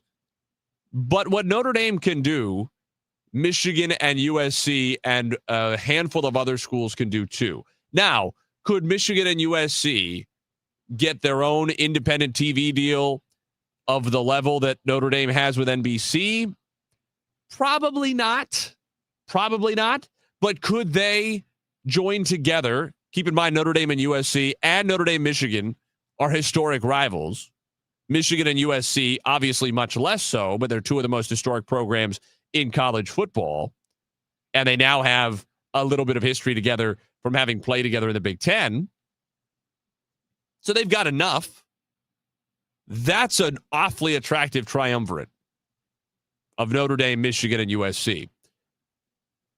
Are you telling me that an independent Notre Dame, an independent Michigan, an independent USC, who decide that instead of joining a conference, or in Notre Dame's case, instead of continuing their ACC scheduling affiliation, they're going to band together, the three of them, and not form a conference, but they're going to operate as independents in some way, and they're going to have a scheduling affiliation with each other. They're each going to play each other every year, and they're going to put together the best independent schedules they can. And they're going to go out and try to get a TV deal together for their home games? You think CBS isn't lining up for that? You think CBS doesn't look at that and say, that's a little bit better than doing our lousy number 3 Big Ten game every week? I don't know if you've run down the CBS college football schedule for their mid-afternoon kickoff this year. They have lousy games. It's certainly not LSU and Alabama. It's certainly not Georgia and Florida. It's certainly not Tennessee and anybody, right? It's not the way that they used to be going with the SEC. And everybody knew that was going to be the case, right? CBS didn't want to get rid of the SEC. The SEC saw something attractive in ESPN, and there are a couple of things attractive about that deal. I don't think the SEC, in fact, I think not only was it not wrong from the SEC standpoint, it might have been malpractice from Greg Sankey and the SEC if they didn't see through and ultimately take that deal with ESPN. Because think about the benefits they get. First of all, there's a huge benefit in having only one TV partner. Now, they spread those games out, ABC, ESPN, ESPN2, SEC Network. But ESPN is the only corporate entity that is coordinating with the SEC on their scheduling and on their games. What that means is the SEC has been able to improve the fan experience by declaring kickoff times for the season a lot earlier, and even on the games where they wait until typically 2 weeks out, the way most of college football TV scheduling works, they're able to give a range that they announce well before the season. So for folks buying tickets and making travel plans, even if they might have a kickoff time well in advance, months in advance. Even if they don't, they likely have a range. This game is going to be played somewhere between noon and 3:30 Eastern time, or it's going to be played 3:30 Eastern time or later. This helps decide when are we going, what hotel night are we getting, which game are we going to pick out of these options, right? It's very fan-friendly in that way. It's also TV-friendly because ESPN can do a lot of shuffling, and they can wait on things and what stations they want to put what games on, and they dominate because they have the most culturally relevant conference in college football, and they own all of it. The other benefit for the SEC is a soft benefit, but I think the biggest one, and I wonder how much they talked about it going in, which is that then you are ESPN's primary focus, and ESPN is the machine that drives sports narratives in the United States. Opinions, I think, among sports fans on ESPN probably never lower than they are right now. Like ESPN's stock in the minds of the common fan, the perception of ESPN is not in a very good place. But that being said, ESPN still drives narratives. ESPN is still the primary driver of narratives in sports, especially in college football. And the SEC gets a benefit out of that. I don't think ESPN exclusively favors the SEC, as evidenced by the fact that they're going to Pittsburgh for a quasi-ACC game between Notre Dame and Pitt for College Game Day on Saturday. And we're going to talk about that later in the show because that has a different issue with it. All of this is to say that CBS has gotten left out by losing the SEC. And the Big Ten in this private equity deal is making a big mistake. If those 16 schools think that they can strong arm Michigan and Southern Cal into taking private equity money they don't need and they don't want, they have another thing coming. Because what really happens is they leave the Big Ten. The conference suffers as a result. The average share going to schools lowers because both of those schools are above the average or above the median line. And so the overall pool of money coming in on rights fees goes down in greater proportion than diluting from 18 shares down to 16 goes. Right? Does that make sense? So, yes, every school gets more in the sense that they now get 1/16th instead of 1/18th, but the pool of money is going to decrease so much because Michigan and USC are above the fold, if you will, in that conference, that 1/16th is actually going to be less money than 1/18th was before because the pool is going to be smaller. There won't be so much money. And Michigan and USC are going to be just fine. And they would call Notre Dame, and Notre Dame would say, jump on in. The water's just fine. We're going to figure something out with NBC, where we already have this long-standing arrangement. Maybe we'll do something with CBS because they're going to be desperate. Maybe we'll work something else out. And I would bet you Michigan and USC, if in that scenario, make more TV money annually, which is what this is about, make more TV money annually than they do right now in the Big Ten. It would be convoluted, and it would be a risk. It would be a risk. And it would have potentially complications for other sports that they'd have to sort out because this would be a football decision that affects hundreds of other student athletes and 2 dozen other teams. Michigan's case, it might be 3 dozen. So that's a lot to consider. There would be a lot of risk here, but from a football standpoint, Michigan and USC almost certainly come out better.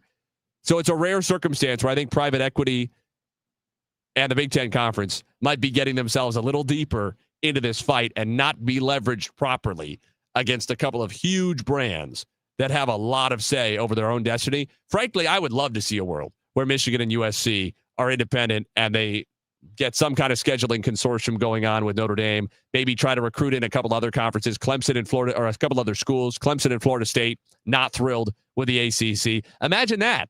Imagine you start growing together what is not a conference, but kind of a made-for-TV scheduling consortium. That is very 2025 college football. And those schools drive viewership. They drive revenue. So the Big Ten better be very careful. They are on thin ice. We'll talk to Blair Kirkhoff next. He covers the Chiefs for the Kansas City Star. The Chiefs are coming off their bye. They lost to the Buffalo Bills last time we saw them a couple of weeks ago, and they're on the road in Denver. That's coming up after this.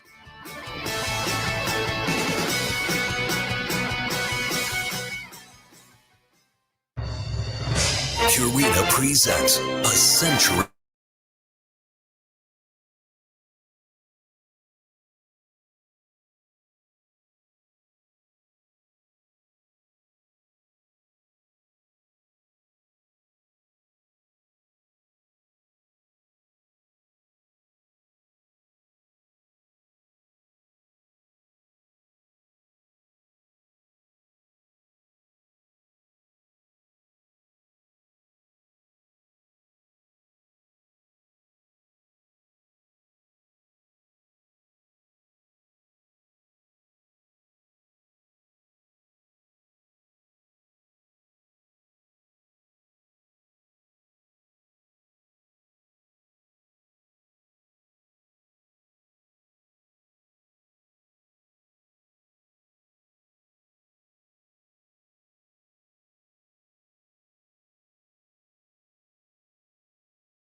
X Radio a happy 100th birthday.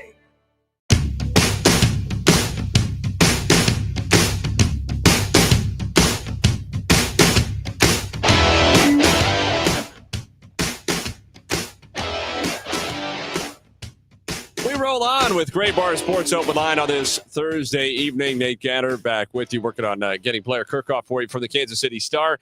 He covers the Chiefs, who enjoyed their bye week last weekend. So we haven't seen them in action now for over a week and a half. The Sunday, November the 2nd was their last game up in Buffalo, a 28-21 loss for the Chiefs to the Bills. A game where, frankly, the Chiefs never looked all that good. Patrick Mahomes completed fewer than 50% of his passes, just 15 out of 34, 250 yards and an interception for Mahomes in the game. He was thoroughly outdueled by Josh Allen, who was 23 of 26 through the air, 273 yards and a touchdown that he threw to Dalton Kincaid, who had 100 yards on the game receiving for the Bills. And Allen added a pair of rushing touchdowns as well. One of the key moments in the game was the end of the first half, when Buffalo was able to keep the Chiefs out of the end zone. And ultimately, the Chiefs settled for a very short 19-yard Harrison Butker field goal just seconds before the first half expired.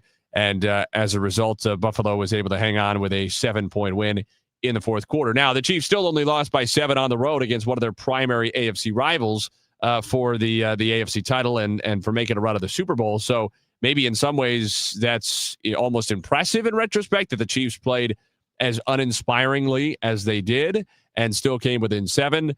But the road ahead for them is not a particularly easy one, because they're in the middle of, with the bye week, 3 games out of 4 on the road. They'll play the Broncos in Denver, 3:25 Central Time kickoff on Sunday.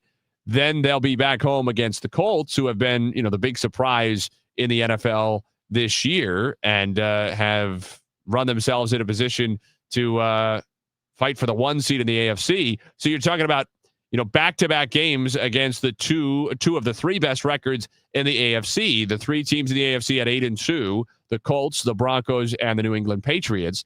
And it's the Broncos and then the Colts in that order for the Chiefs these next couple of weekends. 2 of the 3 best records in all the football, in fact, because nobody in the NFC is better than 7-2. So the AFC has the 3 best records in football, and frankly, none of them belong to teams that anybody would have put in that kind of stratosphere coming into the year. And then they'll be playing on a short week on Thanksgiving on the road against Dallas. And the Cowboys, not world beaters, but playing them on the road on Thanksgiving when they'll be up for it, and on the short week traveling, anything could happen there. The schedule, I suppose, softens up a bit down the stretch. They play the Titans and the Raiders on the road in 2 of their last 3 games, sandwiching a home game against Denver and home games as well in December against Houston and the Chargers. So maybe it gets a little bit softer at the end compared to the difficulties they're going to endure here in November. Thankfully for them, they have that bye. But this is, frankly, a critical game coming up against the Broncos, because were the Chiefs to lose this game, their path to winning the AFC West is just about gone. They'd be 5-5. They would be 3.5 games back of Denver and the AFC West. And as it is, they're in 3rd place, 3 games behind, or 2.5 behind Denver, I should say, and a game and a half behind the Chargers, who are 7-3 in 2nd place. So the path to an AFC West title is already a bit of a winding one for the Chiefs, and losing in Denver would make it very, very challenging. And the Broncos are 5-0 in home games this year. They've won 7 games in a row, and they're 5-0 at Mile High in 2025. The Chiefs just 1-3 away from Arrowhead this season. So a tall task certainly is in front of Kansas City. And it's easy to see this kind of spiraling on them, because you don't see in these next 3 coming out of the bye that kind of stabilizing win in theory on the schedule. Now, I imagine they'll be favored at home against the Colts, probably by a little bit. So it's certainly not out of the question they could win 2 or even all 3 of these games. And if they were to win all 3, then you're going into December saying the Chiefs are, if not in the driver's seat, certainly back in contention to win the AFC West championship. They're going to get healthier. Although I don't know that, say, like Isaiah Pacheco's health is really a needle mover for me as far as the Chiefs are concerned. But the bye week does help for getting healthy and for making sure that they're in the right place going forward. But it feels like a passing game that should be better given the weapons they have. Travis Kelce is maybe not what he was, but he's still definitely a value add, especially when Mahomes is playing off schedule and plays break down. I think there's a lot to like about that connection still, just as there always has been. And then obviously Rashee Rice looks like he's going to be a top receiver in the league for a long time. And Xavier Worthy has his limitations, and I think is to a degree redundant to Rashee Rice in the sense that there are things that Worthy was doing during those first 6 games of the season when Rice was suspended that now Rice is doing. But Worthy has value, if for nothing else, that being a guy who can take the top off the defense and open things up underneath for both Kelce and Rice, who are comfortable. In particular, Kelce operating in those half spaces, and Rice so good running with the ball after the catch as well. So I feels like they should be a little bit more explosive, and maybe that's the old shell defenses issues that everybody's run into. All the explosive offenses have, that if you can't run the ball as well, you're going to have issues. And that's one of the takeaways. I didn't mention it going through the numbers initially. One of the takeaways from the Chiefs' loss in Buffalo is not so much that Mahomes didn't play well with completing fewer than 50% of his passes. Part of it is that the Chiefs were down all the way and that he was throwing the ball a lot, and that the Bills were able to play the pass because the Chiefs were not running the ball with consistency. Meanwhile, Buffalo handed the ball to James Cook 27 times for 114 yards. He didn't score a touchdown. Josh Allen took his 2 1-yard touchdowns with sneaks, and then Ty Johnson got out there to take his 3-yard touchdown. So poor James didn't get a touchdown despite carrying the ball 27 times for 114 yards. But it proved that the Bills can do something that at times recent iterations of the Bills felt they couldn't do, which is grind it out. The Bills controlled the ball. They controlled the clock. They controlled the game, really. It felt like the entire game was played on their terms. Part of that is being in Buffalo, but it felt like they controlled it. It could be a very interesting AFC playoff picture if we imagine the Chiefs get a wild card. We're looking at a very different AFC playoff picture than we have at any point in recent years. And at this point, it's more likely than not that the Chiefs are a wild card team and that that's their route into the playoffs. It's certainly not preordained, not set in stone, but it's possible. It's likely, I would say. If that happens, what if the AFC road goes through Denver or Indianapolis or New England? Not that that's a new thing, but it feels new. The Bills look to me like the best team in the AFC, but they're coming off losing by 3 scores to the Dolphins. So what do you make out of that? You know what? This feels like a good time, with just a minute or two left in this segment, because we're going to have Frank Cusimano coming up next, to ask Kyle Sixta, what do you make of that? Kyle Sixta, the AFC, your conference, the home of your Houston Texans. What do you make of this conference right now? And at what point do we have to just say, no matter what we thought coming into the year, the Broncos, the Colts, the Patriots are proving things about who they are that we have to take seriously? That Broncos defense is good. Let me start by saying that, Nate. Like, that is a legit defensive unit, and they are the reason that they're leading the division and they have the 8-2 record that they do. I do think there's a good chance, especially if the Chiefs do take both of those head-to-head games coming up against the Broncos, that they do end up coming back and winning the division. With that being said, if I had to pick a team, it's the Chiefs in the AFC, right? I mean, they've been there, they've done that, they have Patrick Mahomes. I know that's, not the answer that some people want to hear, because it's like, oh no, the Chiefs again. But I mean, at some point, especially in a wide open AFC, like, they just feel inevitable sometimes. And I am buying into the Colts. They're very good, especially in the trenches, offensive and defensive. The Broncos, like I said, great defense. Drake May is amazing. Their defense is great. So those are 3 legit teams. But again, the Bills, you just lose by 3 scores to the Dolphins. They got blown out by the Falcons earlier in the year. So it's like their defense doesn't look as great as it's been, and those better Bills teams haven't beat the Chiefs. So why do I think it's going to happen this year? I'll tell you this. I've seen enough of the Chiefs now to say that if you were giving me the Chiefs versus the field in the AFC and you're taking the Chiefs, I'm very comfortable taking the field.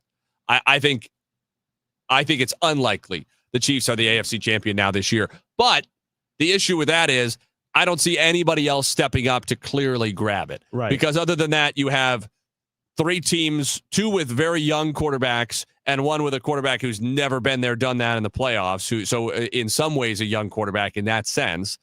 The Chargers are maybe appealing just because of the makeup of the team, the coaching staff, quarterback combination. There are things to like there. I will say also, it feels weird to say dark horse because, again, they're not sneaking up on anybody. But I am very serious still about the Baltimore Ravens, who I think are the overwhelming favorite in my mind at this point to win the AFC North because they're already only a game behind Pittsburgh. That advantage that the Steelers had from Lamar Jackson's timeout has pretty much disappeared. And the Ravens are coming hot on their heels and look likely to win. What if we get a first-round game, the Ravens hosting the Chiefs? The Chiefs might have the better record, but the Ravens win the AFC North. There are some TV networks, especially ones, your ESPNs, who just get the one wild card game, and that's their involvement. Now they're going to be getting in the Super Bowl rotation, but the networks that have limited involvement in the later stages of the postseason, they're salivating at the idea of having the Chiefs on wild card weekend, potentially going on the road. There could be lots of very interesting narratives, but still have a whole second half of the season almost left to play. If you want to follow along with the Chiefs, you can do it right here on KMOX, members of the Chiefs Radio Network. That game coming up Sunday afternoon, the Chiefs in Denver to play the Broncos, and you can hear the Chiefs Radio Network coverage with Mitch Holtis and company right here on KMOX. Frank Cusimano coming up after this.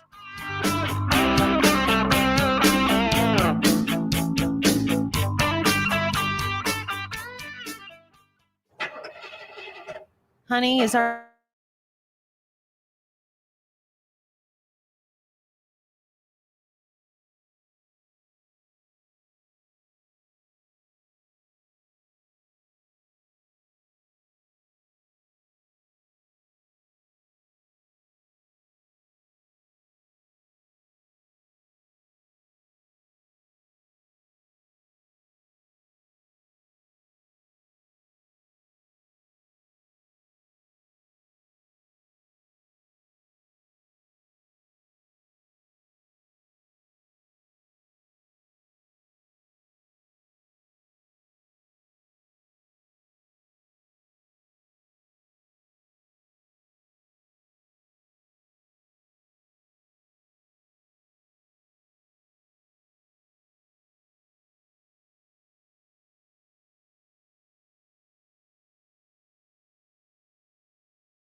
Tigers in cancer.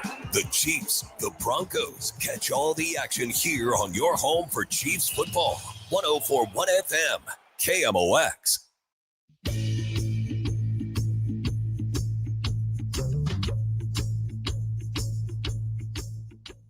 Nate Gatter back with you in for Matt Pauley this Thursday evening. Frank Cusimano is with us. You know him from KSDK. Frank, how you doing? Good to be with you, Nate. Hope you're doing well, sir.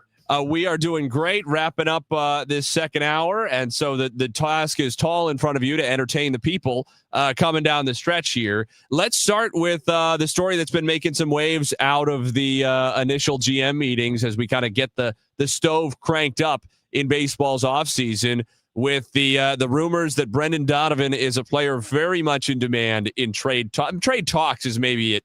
Overstating it, who is in demand in trade interest, who's commanding a lot of interest from other teams. What do you make of that smoke? Is there some fire in there? Definitely, because they're going to have to address their pitching needs. And let's face it, they only have two players, Nate, who you could move and get real quality talent back. And that's Brendan Donovan and Alec Burleson. And the fact that Burleson is under control for a longer period of time, and Donovan plays the position where the Cardinals have some real options. He's the guy you have to move.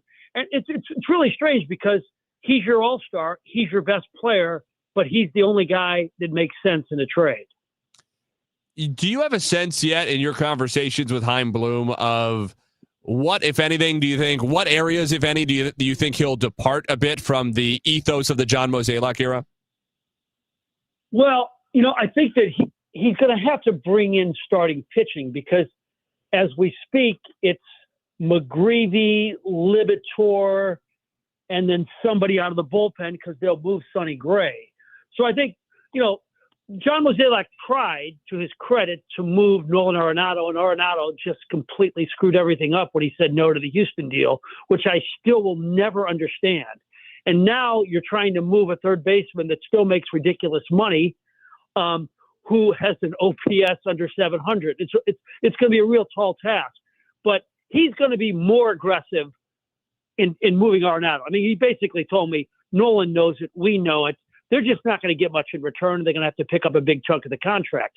And you also, this offseason, as opposed to last offseason, have Sonny Gray now open to the notion to making a trade. I mean, Nate, let's face it. It makes no sense for Sonny Gray to make $35 million on a rebuild in St. Louis next year. So he's got to be moved. And then I think Donovan would be the third. And critically, it probably makes no sense to Sonny Gray either, right? Because although he was bought into being here, and I think he's enjoyed his time here in many ways, he doesn't have a lot of interest at this stage of his career in being part of a rebuild either. Yeah, it is kind of it's just a marriage that's got to end. And he's kind of a different guy. I know you've been around him too, but he's like one of the few pitchers in baseball who goes to his manager in the fourth or fifth inning and says, "I'm done." And look, I'm not going to deny he's been an effective pitcher and he's had a fine career.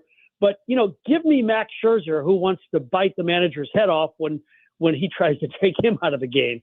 So I appreciate the Cardinals being aggressive and spending, $75 million on a 3-year deal with Sonny Gray. But it doesn't make sense for the organization or for him to be in a Cardinal uniform. Frank Cusimano, KSDK, is with us. Frank, I know you're a big hoops guy, of course, and the area hoops teams, both St. Louis and Missouri, impressing in the early season. Mizzou, a resounding win last night over Minnesota, dominant second half, and St. Louis will have maybe the first measuring stick of the year, welcoming Grand Canyon in on Saturday to Chaifetz Arena. What have you made of the Tigers and the Billikens so far? Well, let me lead with SLU, and I've been watching them for 33 years. I actually played against them in the 80s when I was at UMSL. This is the deepest team they've ever had. And, I saw good teams from Ford and Majerus and Cruz and Grauer and Spoonhour. They've never had like 9 or 10 guys. I mean, the guy I interviewed today, Nate, was Ish Sharma from Virginia. He's shooting 58% from three. He, I think, in a game of horse, could beat Gibson Jimerson. He's one of these what I call shootaholics.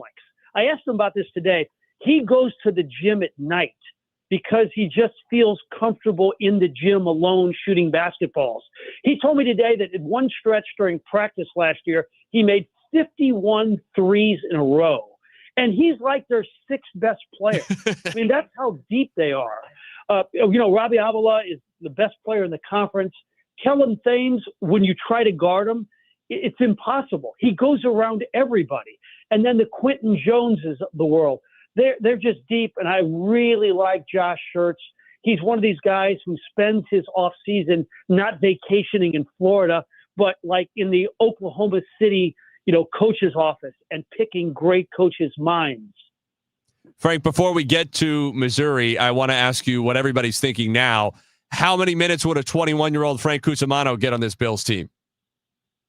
I would get 0. Yeah. I will say that if my junior year at UMSL, we beat them, which gives you an idea of how bad SLU was. And then they came back, and I got an offensive charge call against me my senior year. It was like a minute to go, and it cost us the game. Not that I remember these things. Well, Frank, we appreciate you being here with us. Before we let you go, I do want to get your thoughts on Mizzou and that 4-0 start. Nate, I got to tell you, I was really impressed with that second half last night. And here's what I really love is Mark Mitchell, and I'm not trying to compare him to Giannis, but there's one similarity, is that Giannis became great when he realized I'm not a three-point shooter. And I know everybody wants to think they're three-point shooters. They're not. And Mark Mitchell is really good at getting to the rack. Don't try to, enhance your NBA career in Columbia, Missouri this year. Do what you do better than anybody, and that's get to the rim. So I think when they get Trent Pierce back, and I really love this Trent Burns, this 7'5" guy who's always hurt, but I've seen him play. He has some really neat skills. I think that they're like the 7th best team or the 8th best team in the SEC, and that may be good enough to get to the tournament. And then next year with the best recruiting class in America, look out. Number 1 recruiting class in America signed by the Missouri Tigers, completed with the signing of Crow today. So a 3-man class, number 1 in the country, and certainly optimism there. Optimism about St. Louis. Could be a fun basketball season here locally, Mr. Cusimano. We need it after what we've endured with hockey, with baseball, and with soccer. We need a winner in town, and I think SLU will provide that. I hesitate to say you are absolutely right, because it has not been an easy last few months, has it? Frank Cusimano of KSDK joining us here on KMOX. Frank, thanks so much for taking the time. Great to be with you, Nate. Thank you so much. That will just about wrap us up. We got one more segment coming up here at the end of the second hour. Promised we would talk a little bit about College Game Day going to Pittsburgh. Why do we care? Why in St. Louis am I possibly talking about Notre Dame and Pittsburgh playing college football, let alone ESPN's College Game Day going there? Who cares? I'm going to try to convince you to care. Give me a chance. Give me a chance.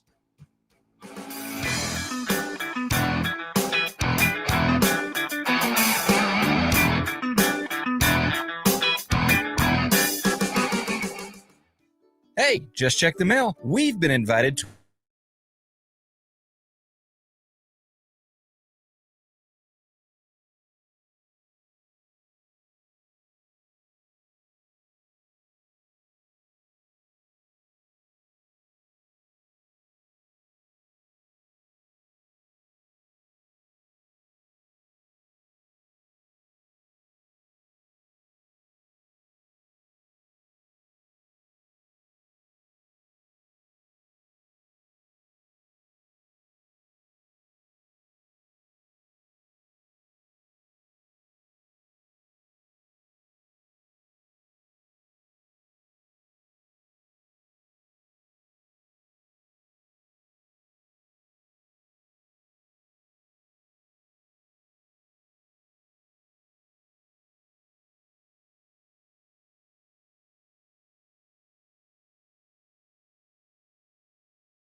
I used to work at KMOX. My dad used to work at KMOX. And I want to congratulate the radio station, the great KMOX, on 100 years strong as the voice of St. Louis.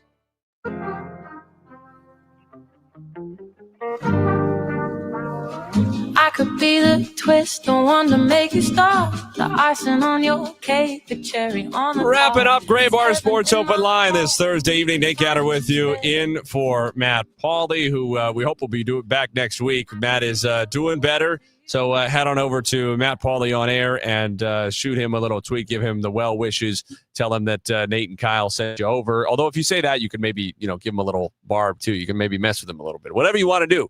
We appreciate you being with us on Gray Bar Sports Open Line this evening. Back during our first hour, we talked to Drew King about Missouri men's basketball. Kevin Kalish joined us to discuss the St. Louis Billikens men's soccer team. They are playing for the A10 championship against Dayton. That game will be at Herman Stadium at noon on Sunday over in Midtown St. Louis. Tickets at slewbillikens.com. And we also visited moments ago with Frank Cusimano, talked about a bunch of stuff, the Cardinals and their offseason situation, the St. Louis Billikens, and he is not the first person on these airwaves to say that St. Louis has the deepest team in program history this year, certainly in recent program history.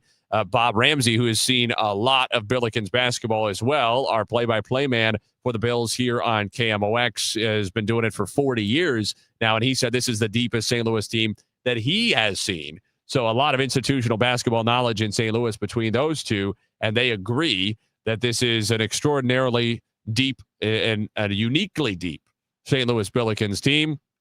And we talked as well about the Missouri Tigers and their 4-0 start with Mr. Cusimano. Mentioned it briefly, didn't get a chance to talk much more about it, but the Billikens men's basketball team will be hosting Grand Canyon at Chaifetz Arena on Saturday night. And that is a big game because St. Louis, as we talked about with Josh Schertz, the head coach of the Bills, during his interview with us on Tuesday evening, it is not easy right now for the high-end mid-majors, low-end high majors, however you want to classify the A10s, the American conferences, the Mountain Wests of the world.